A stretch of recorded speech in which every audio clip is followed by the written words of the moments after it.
अभी बारिश हुई है और बहुत तेज बारिश के कारण अभी पूरी तरह चारों तरफ गिल्ला है।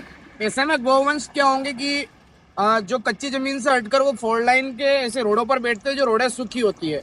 और रोडें सूखी होती है तो यहाँ से जो गाड़ियाँ होती है स्पीड में, उनका नॉर्मली चीजें रात का टाइम है और स्पीड में आते रहते हैं वाहन, और यहाँ गर्म महसूस होने के कारण गौवंश बैठते हैं, जिस कारण इनका एक्सीडेंट होने का खतरा ज्यादा रहता है। तो ऐसे में ना तो हम इन ट्रक ड्राइवर्स या गाड़ी घोड़ों को दोष दे सकते हैं कि यहाँ पर एक्सीडेंट हुआ है।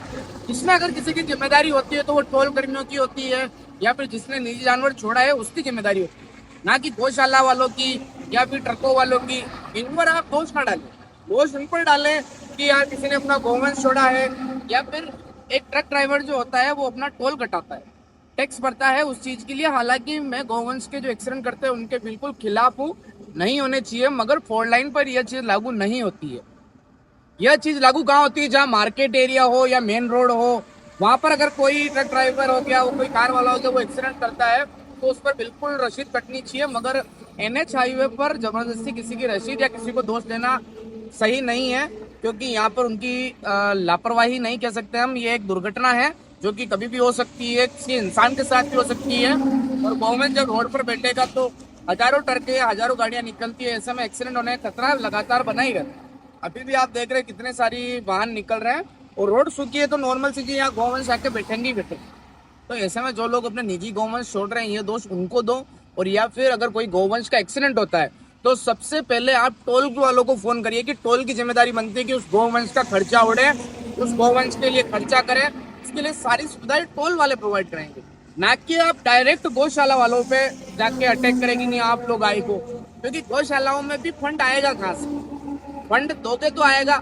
और एक चीज और कि जब गौवंश का एक्सीडेंट होता है तो कम से कम वहां 30 से 40 लोगों की भीड़ इकट्ठी होती है, ट्रक ड्राइवर को मार देंगे, ये कर देंगे, गाड़ी घोड़ा वालों को मार देंगे।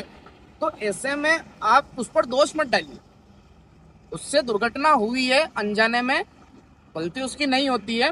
आप 30-40 लोग जहाँ भीड़ इकट्ठी होती है, कम से कम अपनी जेब खर्च से थोड़ा पैसा रखें धर्म के नाम पर, कि गौवंश का एक्सीडेंट हुआ है, हमारी गौ माता का हुआ है, तो वास्तव में हमें परवाह है उसकी, और उसकी परवाह है तो आप उस पर पैसा खर्च करें।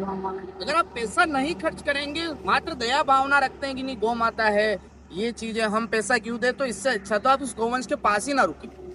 अगर उस गौवंश के पास रुक रहे हैं तो आपकी इतनी जिम्मेदारी बनती है कि आपकी जेब में अगर कुछ पैसा पड़ा हुआ है तो उस गौवंश के लिए अगर गौशाला वालों को बुला रहे हैं तो उस पर थोड़ा सा पैसा खर्च करें। अगर आप अलग अलग थिंकिंग अपने माइंड में लाएंगे कि यार ये फलाना टीम का, तो वो तो राजनीति हो। तो ऐसी राजनीति, अच्छी राजनीति हमें करनी भी नहीं है, ना कोई करे।